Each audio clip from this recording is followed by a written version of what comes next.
Welcome back to our channel. Today we're diving into a common yet frustrating issue, being unable to log in into your Facebook account.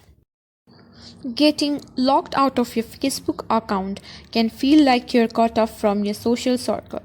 This problem can arise due to various reasons.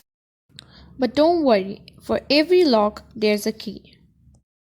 So let's start with the basics.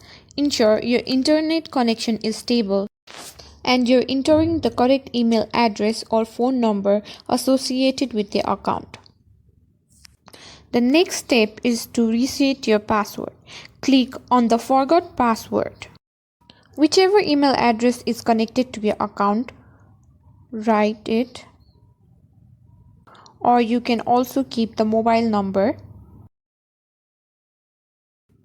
Then you will receive a code to reset your password and access. Now that you're back in, let's keep it that way. Here are quick tips to secure your account. Use a strong, unique password. Enable two-factor authentication for an extra layer of security.